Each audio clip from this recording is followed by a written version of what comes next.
Hey guys, Sam Evans here, the Electric Viking. This is pretty wild. This story is totally changing things. The Chinese government now is acting in a way I gotta say I'm surprised to see.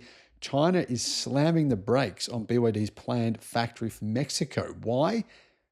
They are terrified that BYD's new technology, which is, to be honest, actually better than anyone in the world right now, 1,000 kilowatt or 1 megawatt EV charging your battery pack in 5 minutes. They're terrified the United States, companies in the US could get their hands on it.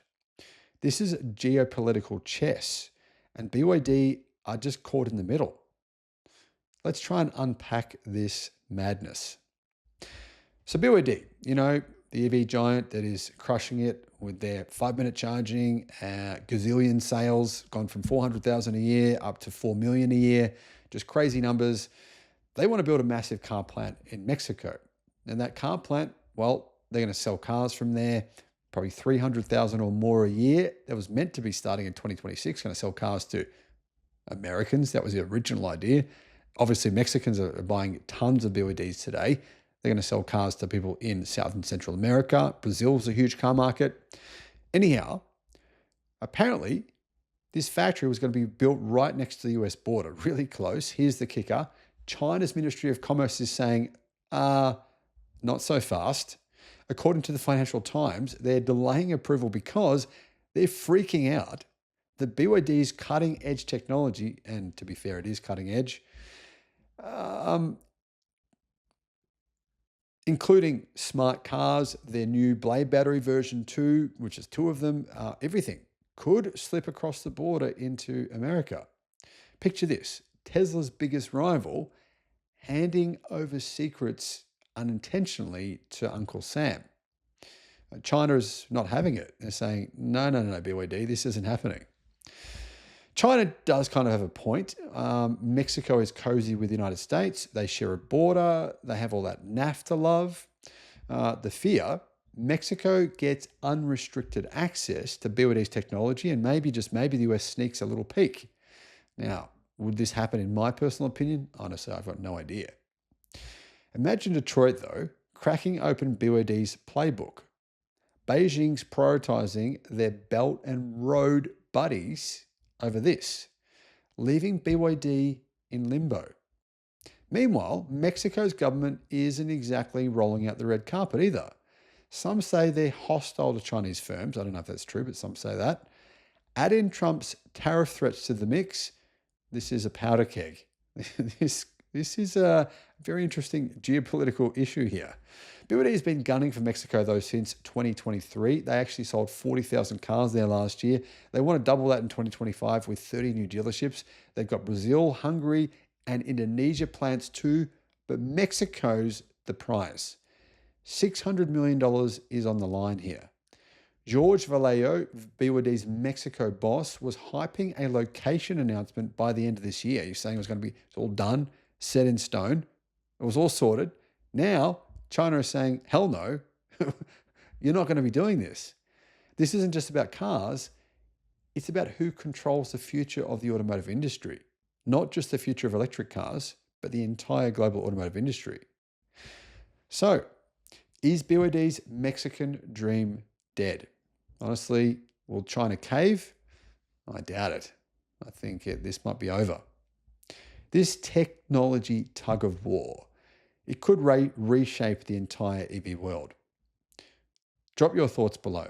Let me know what you think in the comments. And if you haven't already subscribed, make sure you do so, and I'll see you on the next video.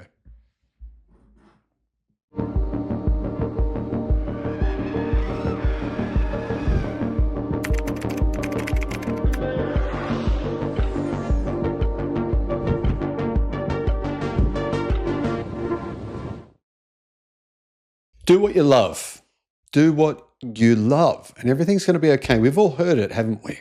It's plastered on motivational posters, thrown around by well-meaning friends, but, well, how do you even start?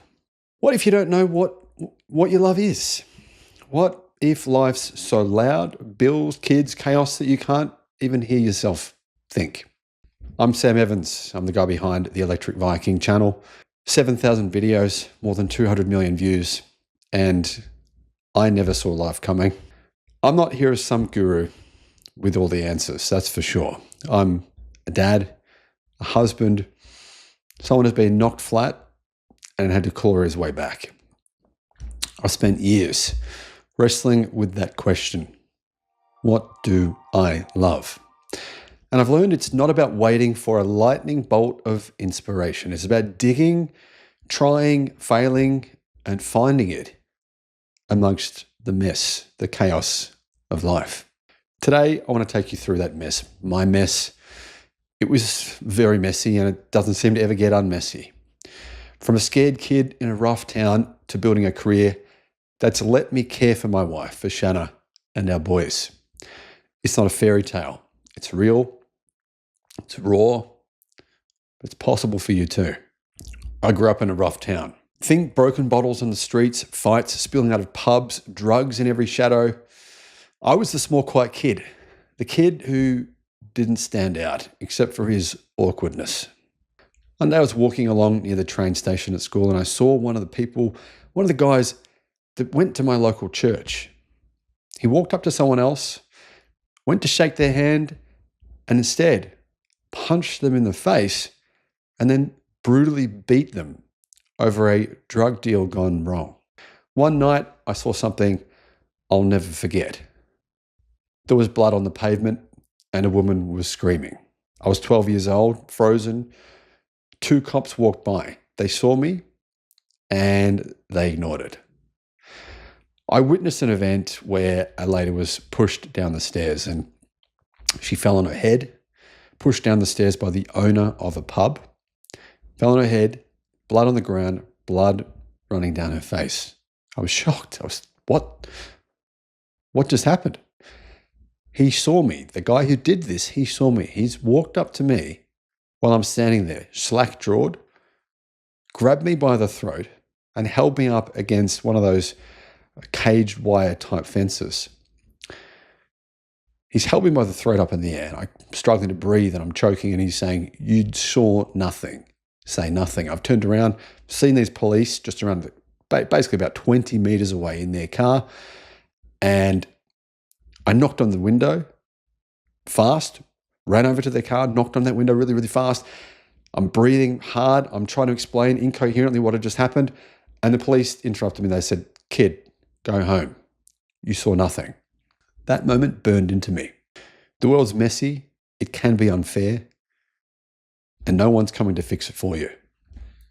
Confidence, to be honest, I had none.